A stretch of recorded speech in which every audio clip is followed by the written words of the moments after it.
Motive, Social Motivation for the Creative Class. I'm your host, Tim Fulton, for this evening. We want to thank our lovely host brothers, Drake. We want to thank our live studio audience for joining us. Please give yourselves a round of applause. They think that they are great. We're here with our first featured creative of this evening, Nikos Rutkowski. Nikos, how are you? I'm a little terrified. Okay, only a good with little public terrified. Nikos is a fine artist, a designer, and a creator. Was one of the founding members of the Franklin Arts District. Yes. Also created the mainstay Columbus Arts Festival, Urban Scrawl. Yeah. Sorry, you did not create the Columbus Arts Festival. No, But Urban Scrawl. First of all, tell us a little bit about your background. You went to CCAD. I did. I went to CCAD. Went to Fort Hays before that. Took the Saturday classes at CCAD from the age of 5 through 18. So I'm kind of the opposite of an outsider artist. You are classically trained. Now let's pull up some of your work here. Sure. Not that one. Starting a little late. Yeah, it's all right. I wanted to start with some of my paintings, so you can see my fine artwork, which is different than what I'm presenting tonight. But people kind of get confused about it. Don't think you can do two things. So I wanted to show that first, so you know that I can do other things as well. So it's abstract work primarily what you do. Although I haven't been painting much for the past 2 years, so once I get back in the studio, I'm not sure what's going to happen. Might go more figurative. Don't know yet. And one of the paintings that was just shown, the Greater Columbus Arts Council bought last year for a very good price. So, so if you have work to sell, tell us about this work that we're looking at here. That is some of the first sculptural work I did at my old job. The boss hated doing Christmas stuff, so he's like, why don't you take a stab at it? And what was that place? I'd rather not say. Okay. Not on good terms with the owner. So. That's fair. But this is their work. It was my work. That's fair.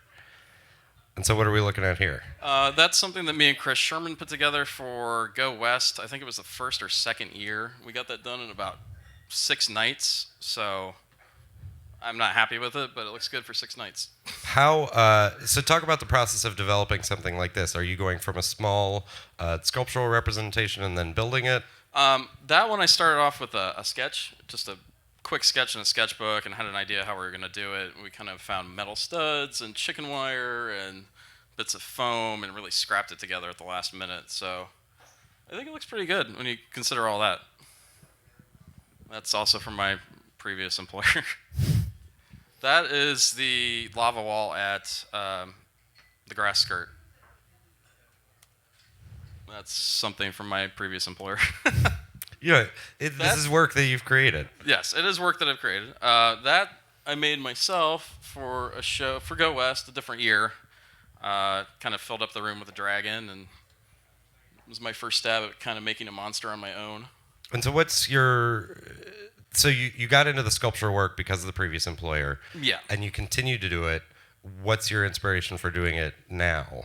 I guess my inspiration is I'm good at it and I like it. I mean, it's not inspiration exactly, but the reason why I do it is I've gotten very good at it. It's a trade, a skill. Well, and you were saying earlier that you don't consider, while this is art, you don't. When I say your art, it's much more the 2D right. abstract work. This is much more your craft that right. you do. And this would be, I'm perfectly comfortable doing custom work for people with this, whereas somebody wants a painting of their dog, I'm like, no, I'm not doing that. So it's kind of, I'm comfortable doing these things, and I can see it turning into a day job eventually, because I think there is enough of a market.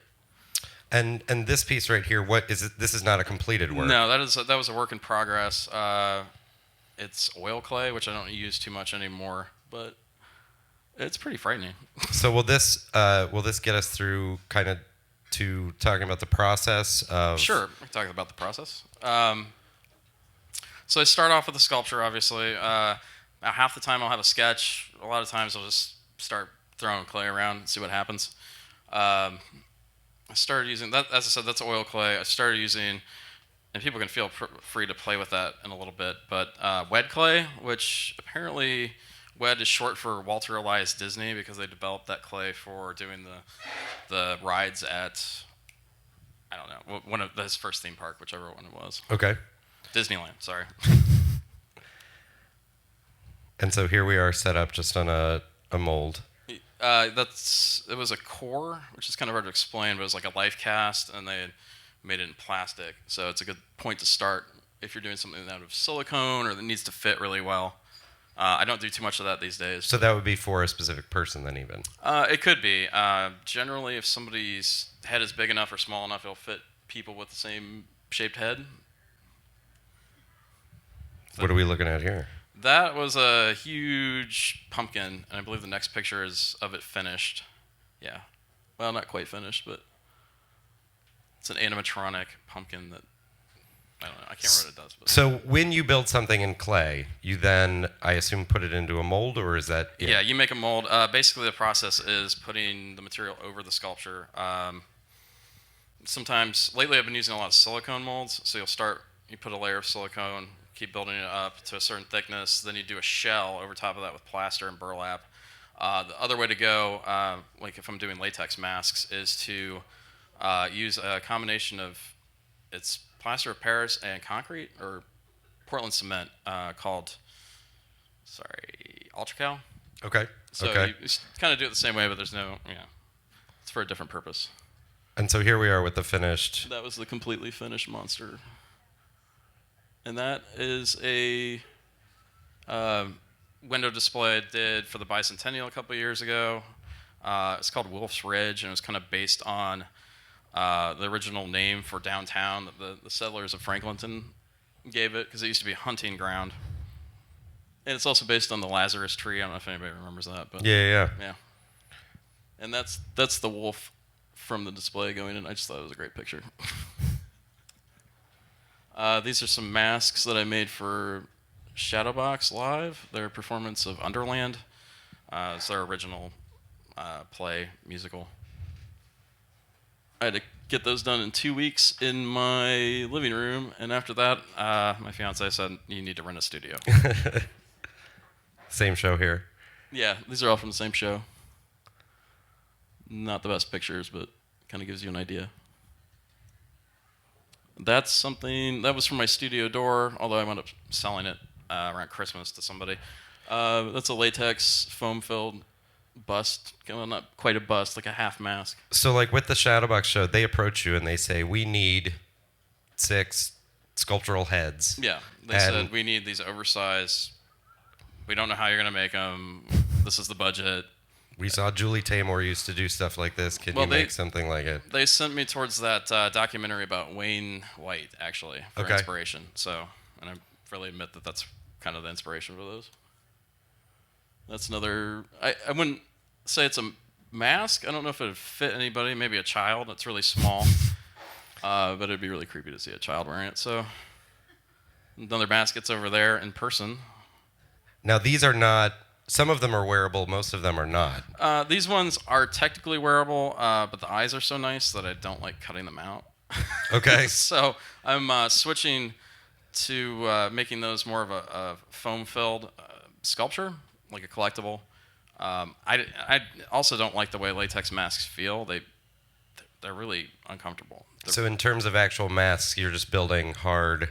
Yeah, I'm doing these hard plastic masks now, which they're kind of like an upscale version of the masks you used to get as a child, like the pre-boxed ones, like Garfield or Batman. But they're like the high-end version, and they're nice because you can suck air in from everywhere. So say I, as a as an individual, wanted as a human being, wanted to get a mask or something like that custom done for like Halloween or for some masquerade party. What's the process for that? Well, right now, since I'm not in the best position with my, don't have a whole lot of money rolling in, any custom work that I take, people have to understand that I'm going to be selling them later. Maybe, if I have an agreement and somebody's willing to pay a little bit more money, I can hold off for a year or something. But right. Because the materials are so expensive, With that, it's What you're saying is you would duplicate the work and sell it. eventually, if somebody had Gotcha. a good idea and we were on the same page with that. But most of the custom work I've done so far has not been. It's been one-offs. So And so I would come to you with an idea or in a sketch or a picture, and you would sort of take it from there. yeah, pretty much. Gotcha.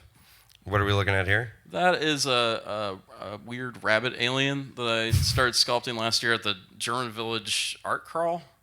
I've been doing a lot of demos lately, which is fun because it's a good excuse to sculpt and have people watch and get something done. Yeah. That's a side view of the same guy. I don't have a pull of it yet. I would have brought it if I had a finished piece, but that's a baby puppet that I made also for Shadowbox. They keep coming to me with stuff, which is good. A golden goose puppet. All of these are for a show that got canceled after one night, which That happens sometimes. it does, unfortunately. And this guy as well. Yes, the cow and there's another image. That's the cow on stage being puppeteered. There's me and my baby and a monster I created for And a monster attacking them. yes for What the Rock last year for their window display. So. Very cool. Very cool. Guys, if you could please give Nikos a round of applause.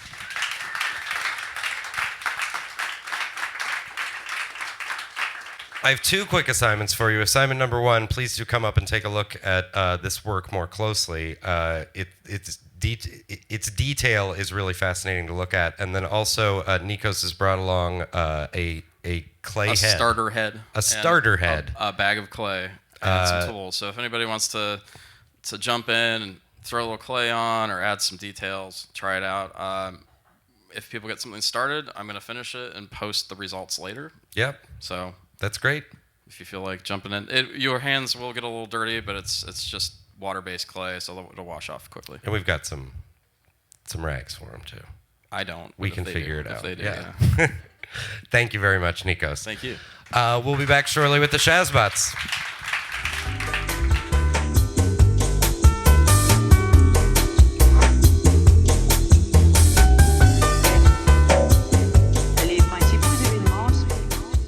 Big thank you to our hosts this evening, Brothers Drake Meadery. We are here with our round of applause for them. We're here with our next featured creatives, Mike Heslop and Ian Hummel, two members of the Columbus Children's Band, the Shazbots. How are you, gentlemen? Well, thank you. Super good, pal. That's great. First of all, for those that don't know, tell us about the Shazbots. Would you like me to go, or would you like to start? Go ahead. You can start. Okay.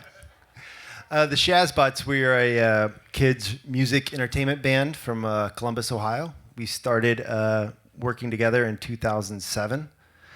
We've had 2 full-length albums out, and we're in the midst of trying to create a TV show. And the band, you guys have both been performing for a long time in Columbus. Tell me about the inception story of the Shazbots. Well, it's a fun story. You want to tell it, Ian? You would. Okay. Once upon a time, I was sitting in my basement, and I thought to myself, what would it be like to write a kid's song?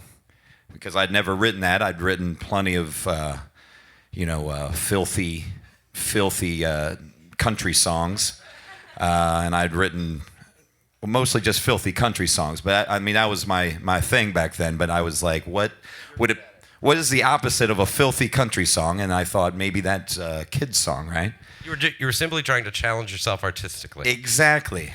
That's a good way to put it. Yes. And so I sat down to write a kid's song, and I came up with a song called "Tugboat Parade," which is on our CD, our first CD. And then I'm like, and they just started falling out of me.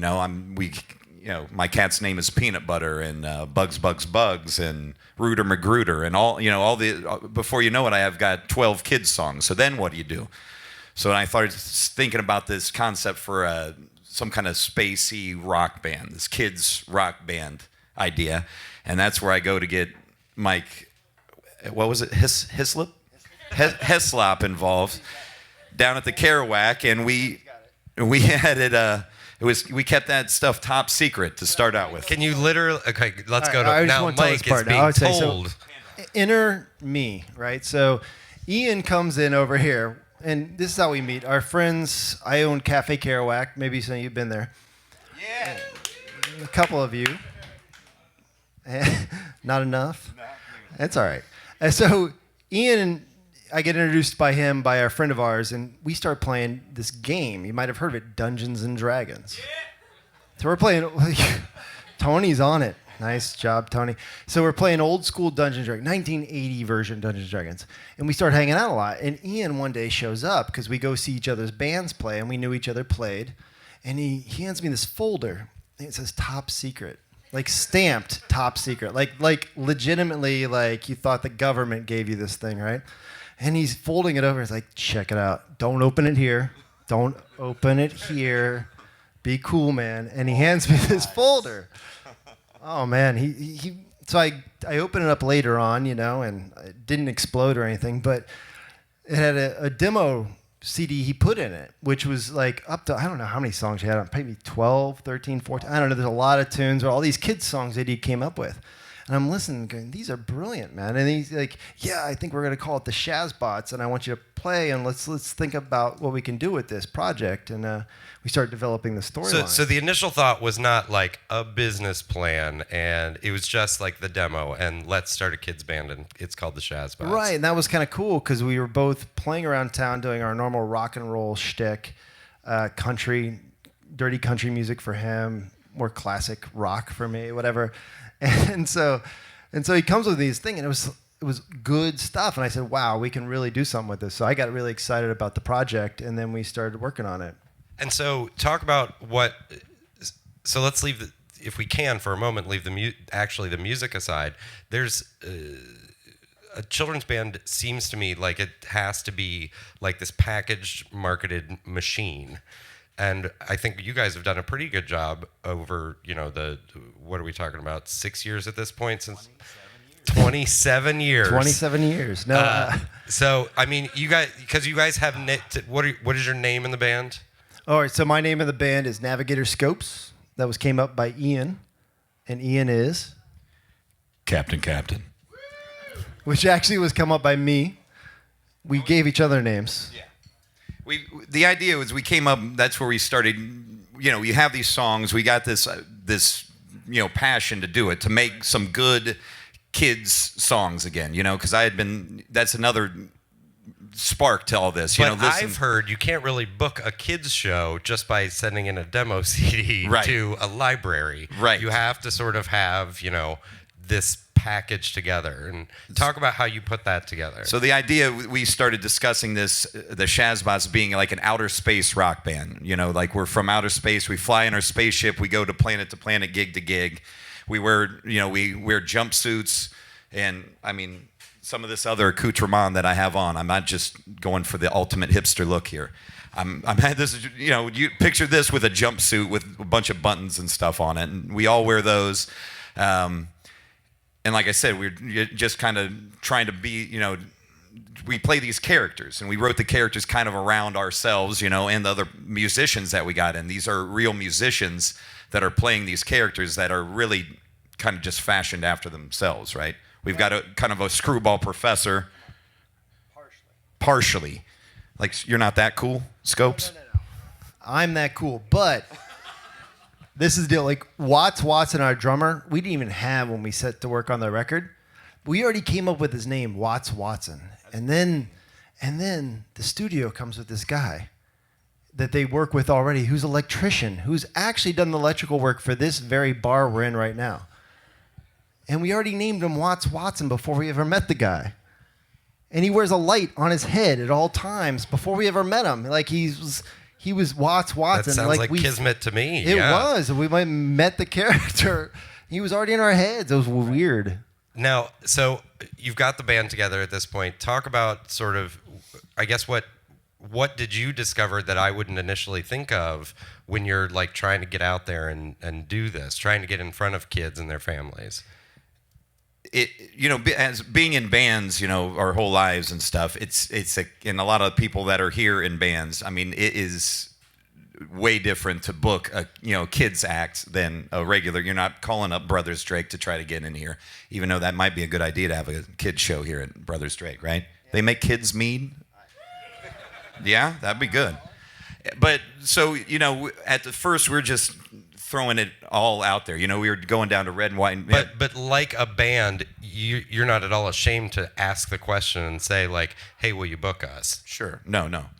I mean, like we're the musician part of us. We know how to do that. I mean, whether or not we're good at it, that's another story. We don't have any shame either. Right. I mean, if you're going to dress up just like this right now, I mean, but imagine this with a jumpsuit and and play these songs, and you gotta not like be super cool or what, you know what I mean? Like you're not trying to worry about your image and stuff when you're playing for kids, because they could see, they see right through you. They could see right to the soul of you. You know what I mean? And that's the kind of the thing that we wanted to create with this, where we're not talking down to kids. We're not cutesy, lovey-dovey stuff with the kids. Like you could talk to them as regular little humans. So how were those early shows? I mean, is that something that you learned over time, or is that a philosophy you came to it? Because you guys were talking about, you saw an opportunity in the sort of children's bands landscape that what you were doing didn't really exist, or at least wasn't in your head good. So how did you evolve over those first couple of shows to sort of become the Shazbots that you are now? Take it. All right. So it is a weird thing when you go transferring from like adult music and entertainment to kids music and entertainment. And it's a weird and interesting thing. But what you find is kids are so much more fun to play for. And as you got into it, it got more exciting, because you go to a bar and play, and half of them ignore you on the other side and talk by the bar by Heather over there, right, Heather? And then the other half sit over here and kind of half just look at you with this judgment. The whole half of them that are out look at you with your... Well, yeah, what are they doing out there? They're just having their little times. They're a little bit drunk. And, but the point being, but the kids, they come up and they engage you right away, and they love you. And if you play quality music, is what we found, and you have a really good time and good energy, you get 100% response from the audience. And that's been so much different than our other response dealing with you guys, sorry.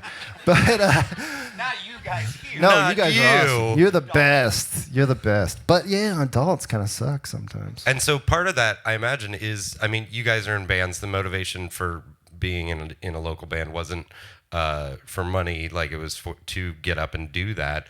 And so a lot of the feedback that you're getting from the kids is that motivation for you.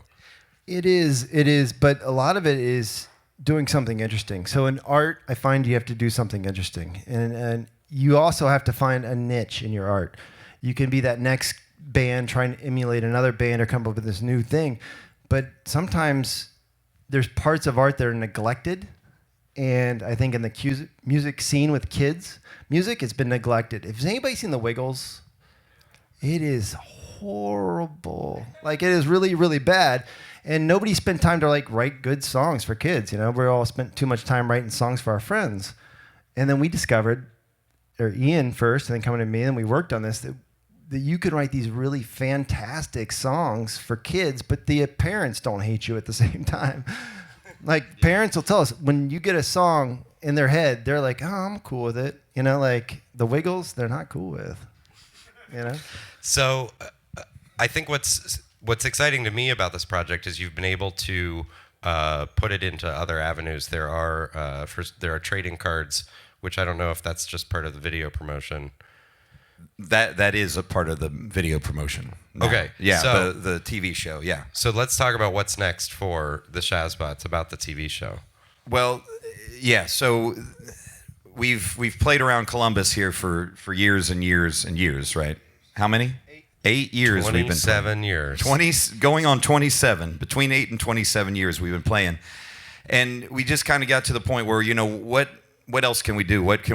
How can we take this whole concept to a different level, and really, realize like all these backstories that we've written for like if you go to our website and look at, Navigator Scopes, we've got like a whole backstory and, his likes and dislikes and all that kind of stuff for all these characters. What do you do with that stuff? I mean, why make that unless we could kind of put that out there? And that's where we started, spitballing this idea of a TV show, because then all those all that hard work is for nothing if, you can't like show these characters in a different light that's not just the live show. The live shows there obviously too, like we're still going to be playing live shows, but when you have these backstories and these characters and other characters in our Shazbot universe, and we want to make our ship and all this stuff. So then we start thinking about this idea for a kids TV show, which is another, kids music and kids TV are both, they go hand in hand, but they're pretty dismal right now. If you look at a lot of the stuff, it's nothing, I don't watch a lot of it because I can't stand it. But every time I turn on a kid's cartoon or something like that, it's like constant fart jokes. I'm telling you, I've never seen so many fart jokes. Like what? Granted, kids probably think that's hilarious, but where's the soul of it? The reason we started this was Wiggles and stuff like that, but also thinking now with this TV aspect, like let's think about the Muppet Show. Let's think about the original Sesame Street, like pre-Elmo, creepy Elmo Sesame Street, right? We're talking about Snuffleupagus was an imaginary friend, and you're allowed to have imaginary friends, right? You can't have those now. That's against the law to have an imaginary friend. I don't know why. Especially Snuffleupagus. He's so soft and cuddly. He's adorable. So if you want to have Space Chicken as a friend, we've got him here too, okay? But so we're looking at TV shows like that and want to get that heart and soul back in, not just the music, but in the TV show aspect. And then we start thinking more like it's not just enough to have our story of us like traveling from gig to gig. That's part of it. But we want to add, some more of the educational aspects to it. And so we start thinking like, and this is what I've said with the Shazbots writing songs and stuff like that. I'm not going to write, because Schoolhouse Rock is a big influence to me, songwriting. But I don't know about science and math. I flunked algebra. I'll admit it right here to all the three of these cameras. I flunked it. I'm not ashamed of it though.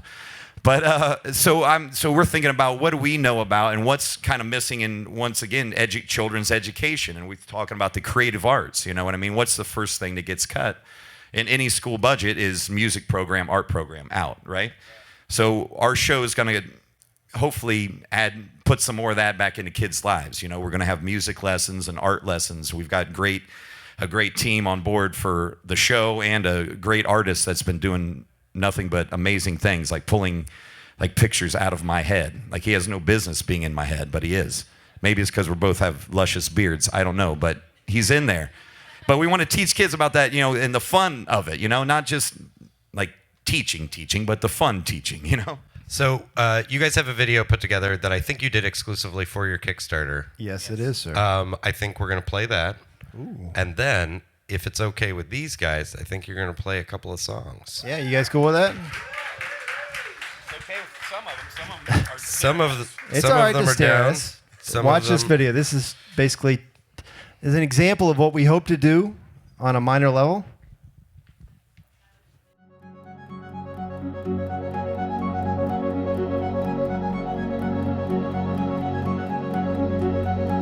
Have you ever laid on your back at night, looking up at the stars, and wondered what life was like on Mercury and Mars?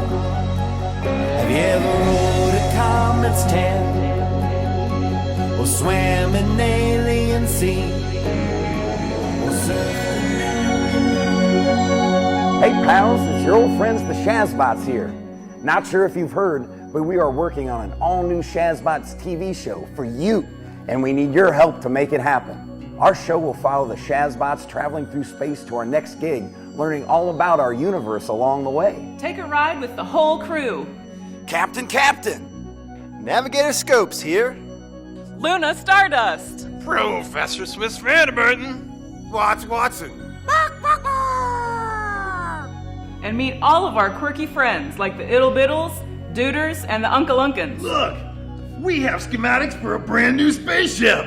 We'll write you some out-of-this-world songs about our adventures. And teach all of you about science, and drawing, and music, and space, and bots, and chicken, and marmalade. Professor, we get it, you're excited. So is the rest of the crew. But we can't do it alone, we need everybody's help. For all the whatchamacallits and the who's-y-what's-its we need, We're offering a ton of thingamajiggers and doohickeys for prizes. Captain, I've analyzed the data and found if all the Shazbots fans donate just $20 each, we'll reach our goal. Wow, did you hear that, pals? The Shazbots are go for launch. But seriously, to come back down to earth for a minute, this has been a dream of ours for a long time. Our goal is to take this concept to a major network for distribution. How great would it be for a real TV show to be filmed here in Columbus, Ohio? Great not only for our community, but for kids across the nation as well. But we need your support to make this happen. Come on, Shazbots, let's put our hands in here. Let's do it. Let's do it. 3, 2, 1, blast off! Yeah!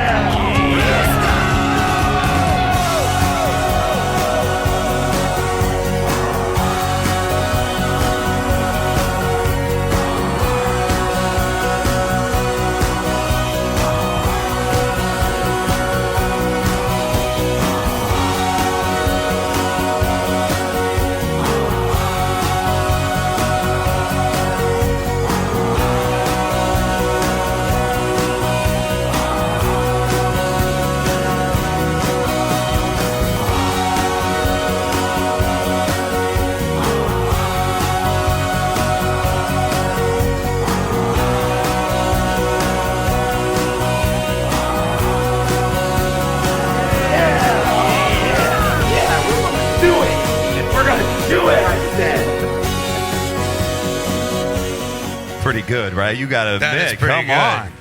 That's way better than potato salad. What I didn't get a chance to say was our awesome artist over here, his name is Joel Jackson. He's right over here. He's from a group called Two-Headed Monster Comics, which is a great comic book collective here. And then all the video production and stuff is done by our friends at Cam Studios. There's Matt Hubbard and Jordan Schmeltzer over there, all right? And you got to understand, I'm not good with names, so that took a lot out of me to say Schmeltzer. And I think there's a lovely lady whose birthday is today, too. Can I talk about Luna Stardust is here as well back here, and it's her birthday today, everybody, huh? So we may have to jump out of here real quick after this to go get some birthday dinner, but she is 27 years old today, yeah?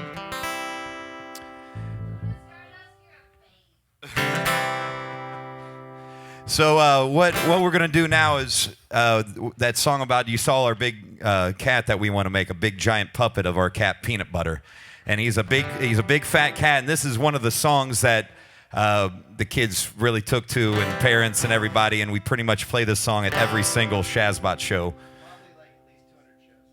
At least, no, we'll probably more than that. It was the first big hit. First big hit, right?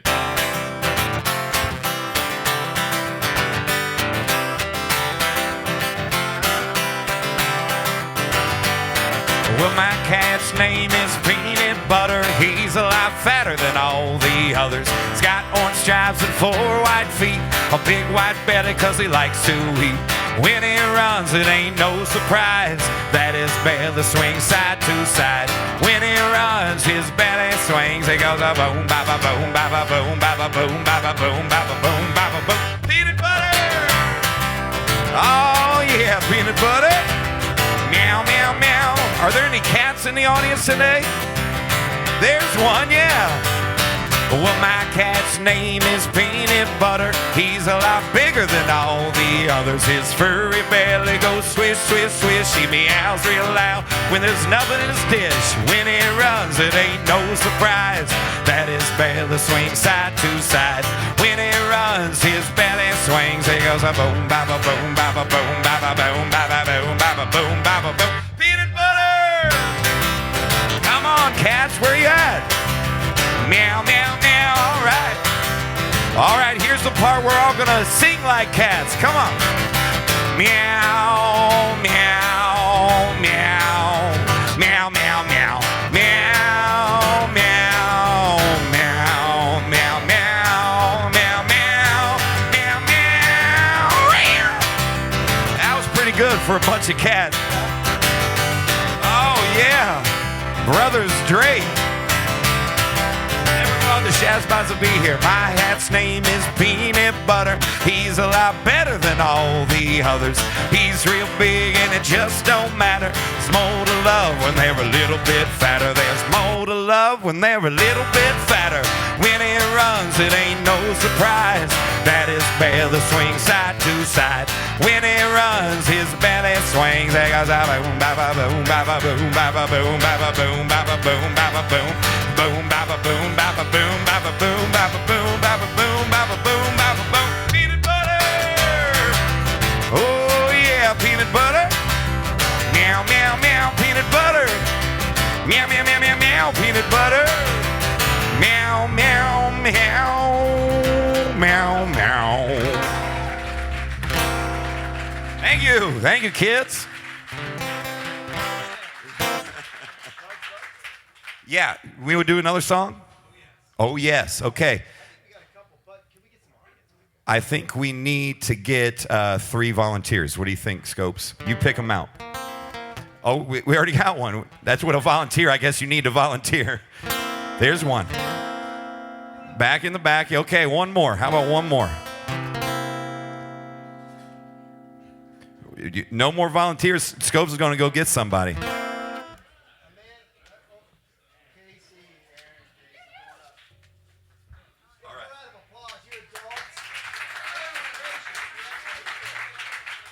Now tell everybody your name, ma'am. Aaron, Colby, Jenna Lee. Aaron, Colby, and Jenna Lee. Let's hear it for them. That's yours, Colby. And this is yours. This is your bug getting device. This is patented Shazbot bug getting devices here. Our first episode our pilot episode we're trying to make is all about the time that the Professor Swiss Vanderburton was in the laboratory and performing experiments on space bugs, and they end up multiplying, getting all over the ship. Ship breaks down. We have to catch all the bugs, right? So we've got a song here about catching bugs. So when I say Aaron and Colby and Jenna Lee, that's when you have to shake your bug getting device. Try it out, Aaron. Try it out, Jenna Lee. Now try it out, Colby. All right, you got it. You already got it. Easy, right? And Scopes, I'm going to call on you too, all right? So just wait for your name and dance around a little bit like the kids would, all right? You guys are kids now. Bugs, bugs, bugs, bugs. Everybody get them bugs. Bugs, bugs, bugs, bugs. Everybody get them bugs. Come on, get them bugs. Scopes. Bugs, bugs, bugs, bugs. Everybody get them bugs.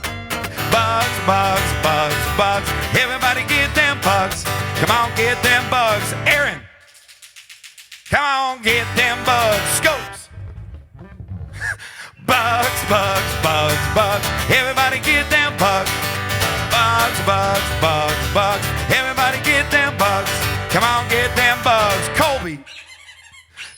Oh, come on, get them bugs. Aaron. Come on, get them bugs. Scopes. We'll get there. 2, 3, 4, bugs, bugs, bugs, bugs. Everybody get them bugs. Bugs, bugs, bugs, bugs. Everybody get them bugs. Come on, get them bugs. Jenna Lee. Come on, get them bugs. Colby. Come on, get them bugs. Aaron. Come on, get them bugs. Colby. Come on, get them bugs. Scopes.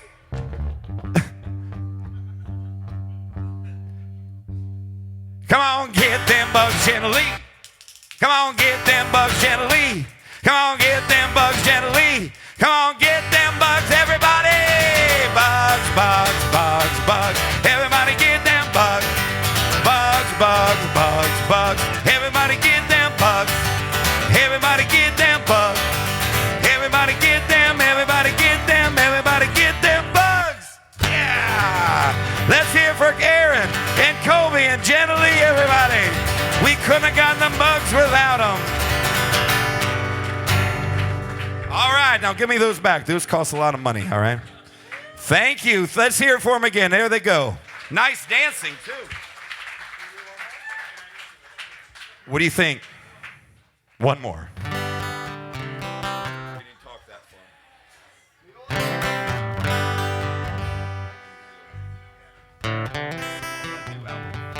far. Those are both off of our first album, Shazbot's Blast Off. Peanut Butter and Bugs, Bugs, Bugs. We've got another one over here that is called Wait, no. The first one's called Shazbots Go. The second album's called Shazbots Blast Off. Listen, I'm drunk on me. Don't worry about me. Captain's drunk. Just kidding. Haven't had a drop. What do you got?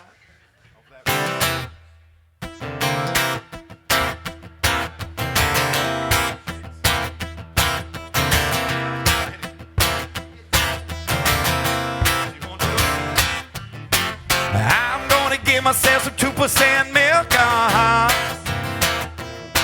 and I'm gonna give myself some chocolate syrup, I'm gonna get some ice cream and mix them all together, I'm gonna give my mom them and put them in the blender, yeah. And then I'm gonna scream, and you're gonna scream for milkshake. Come on, milkshake. Let me hear you. Milkshake. Milkshake. Milkshake. Now this is the part in the song where normally we would get the kids up here to dance the milkshake dance. Does anybody feel like dancing the milkshake dance? Certainly not Jordan. Oh, Jordan and Aaron, and here comes Luna Stardust herself, the birthday girl. So you guys know what you're doing, right? You've already limbered up. We don't need to stretch it out. You're already limbered. Touch your toes, kids. Reach up, touch the sky, kids. All right, shake it out. Shake out the sillies, kids. All right, here we go. You gotta put it in a blender, and then you mix it all together. Mix it up, Jordan. Put it in the blender, and then you mix it all together. Come on and put it in the blender. Oh. And then you mix it all together. Yeah, put it in the blender. Mix it all together. Let's double time it, Jordan. Come on. Put it in the blender. Mix it all together. That's right. Put it in the blender. Mix it all together. That's right. Put it in the blender. Mix it all together. Come on. Put it in the blender. Mix it all together. Let's hear it for Aaron and Jordan and Diane. Everybody, come on. Yeah. Well, I remember last summer on a real hot day, going home from the pool, I heard my mama say, I'm hungry for something and I don't know what it is. Something to cool me down on a day like this. Said, mama, know exactly what you mean. Need to get ourselves is a little ice cream. Don't want to eat it, we want something we could drink. And if you want to know, I'll tell you exactly what I think. That I'm going to scream, and you're going to scream for milkshake. Let me hear you, brothers Drake. Milkshake, come on.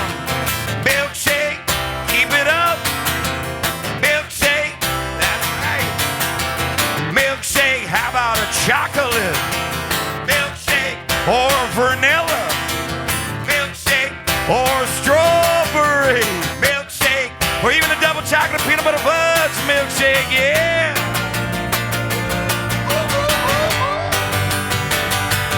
Milkshake. Can you taste it?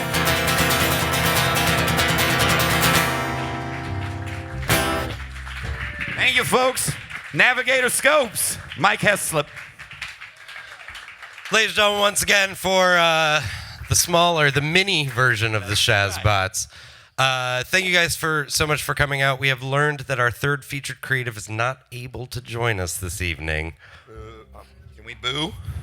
Yeah, out of sadness. Is it a good reason? Out of sadness, boo. Oh. All right. Thank you guys so much for coming out. We will be back August 4th, the first Monday in August, for our next edition of Motives, Social Motivation for the Creative Class. Captain, my captain, apparently you have something that you need to tell these people. We are accepting donations for our Kickstarter right over here with these lovely gentlemen. We've got CDs over here for sale if you wanted that. We give you a card with a cool drawing of all of us on there and all kinds of stuff. Come and talk to us about Kickstarter. Yeah, guys, we're 13 days left in the Kickstarter. We're only 50% funded basically at this point, so any help is awesome. So if you want to check it out at Kickstarter.com or talk to our crew over here, and we think we can do something really awesome for Columbus if we can get it going. I think there's enough potato salad in the world. There's Thank you guys so much for coming out. We'll see you next month.